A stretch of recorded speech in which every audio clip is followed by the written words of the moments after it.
আসসালামু আলাইকুম ওয়া রাহমাতুল্লাহ। পৃথিবীর সকল প্রাণীর জবান থাকলেও মাছের জবান নাই কেন? আর মাছেরা পানিতেই কেন বসবাস করে? এক ব্যক্তি হজরত আলী রাদিয়াল্লাহু তাআলা আনহুকে এই প্রশ্নটি করেন। হজরত আলী রাদিয়াল্লাহু তাআলা আনহু বলেন, জেনে রাখো, আল্লাহ তাআলা মাছের মুখেও জবান দিয়েছিলেন। তারা কথা বলতে পারত এবং জমিনে চলাচল করতেও পারত, কিন্তু আফসোস, এই মাছ নিজের উপর জুলুম করেছে, যার ফলে আল্লাহ তাআলা তার থেকে কথা বলার ক্ষমতা কেড়ে নিয়েছেন এবং তারপরে জমিনে চলাচল করার ক্ষমতাও কেড়ে নিয়েছেন। পরিপূর্ণরূপে তাদেরকে শুধুমাত্র এক জলজ প্রাণীতে পরিণত করেছেন। সে আগন্তুক ব্যক্তি জিজ্ঞাসা করল, হে আলী, মাছেরা নিজের উপর কি জুলুম করেছে? হজরত আলী রাদিয়াল্লাহু তাআলা আনহু উত্তর দিলেন, যখন আল্লাহ তাআলা হজরত আদম আলাইহিসসালামকে সৃষ্টি করার পর সমস্ত ফেরেশতাদেরকে নির্দেশ দিলেন যে তোমরা সকলে আদমকে সেজদা করো, সমস্ত ফেরেশতা হজরত আদম আলাইহিসসালামকে সেজদা করল, কিন্তু ইবলিস শয়তান আদম আলাইহিসসালামকে সেজদা করতে অস্বীকৃতি জানালো।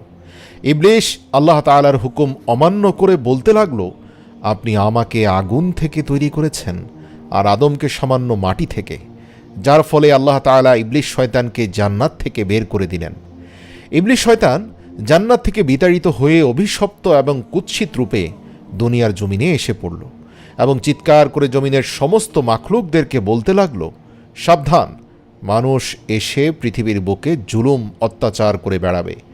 সেই সময় মাছেরা পানিতে চলাচল করতে পারত এবং জমিনেও চলাচল করতে পারত। তারা উভয়চর প্রাণী ছিল।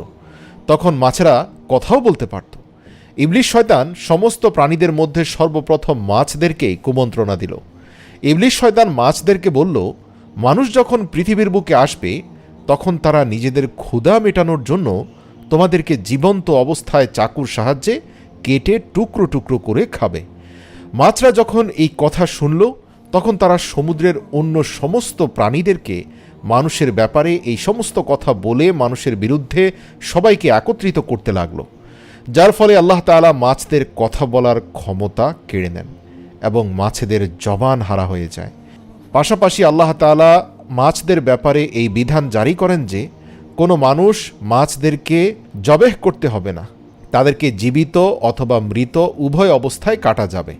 অন্য সকল প্রাণীকে আল্লাহর নাম নিয়ে জবাই করার যে বিধান প্রযোজ্য, সেটা মাছদের ক্ষেত্রে প্রযোজ্য হবে না, কেননা আমি তোমাদের জীবনকে পানির মধ্যে সীমাবদ্ধ করে দেব। মাছদের উদ্দেশ্যে বলা হলো, তোমাদেরকে যখন পানি থেকে উঠানো হবে তোমরা নিজেরাই ছটপট করতে করতে মারা যাবে। এর ফলে যখনই মাছকে পানি থেকে বের করা হয় মাছেরা ছটপট করতে থাকে এবং মাছের দেহের সমস্ত রক্ত এসে তার গলার মধ্যে থাকা একটি বিশেষ গ্রন্থিতে জমা হয়ে যায়। আর এ কারণে মাছকে খাওয়ার জন্য বিশেষ প্রক্রিয়ায় জবাই করার বাধ্যবাধকতা নেই, কেননা ইসলামে জবেহ করার বিধান এই জন্য দেয়া হয়েছে যাতে করে পশুর শরীরের রগের মধ্যে প্রবাহিত সমস্ত রক্ত মাংস থেকে আলাদা হয়ে বের হয়ে যায় এবং মাংসের গুণাগুণ অক্ষুণ্ণ থাকে, জীবাণুমুক্ত থাকে, স্বাস্থ্যকর থাকে। আদম সন্তানের জন্য যেন এই খাবার কোনোভাবে আনহাইজেনিক না হয়, অর্থাৎ অস্বাস্থ্যকর না হয়। আর মাছের ক্ষেত্রে আল্লাহ তাআলার বিধান জারি করা হয়েছে যে যখনই মাছকে পানির ভেতর থেকে উপরে আনা হয় তখন প্রাকৃতিকভাবে মাছ ছটপট করতে করতে মাছের দেহের সমস্ত রক্ত মাছের গলায় থাকা গ্রন্থিতে এসে জমা হয়ে যায় এবং মাছের শরীরের মাংস রক্ত থেকে পবিত্র হয়ে যায়। এর জন্য মাছ কোনো প্রকার নিয়ম কানুন পালন করে জবাই না করলেও এটা প্রত্যেক আদম সন্তানের জন্য মৃত এবং জীবিত উভয় অবস্থায় হালাল। সুবহানাল্লাহ।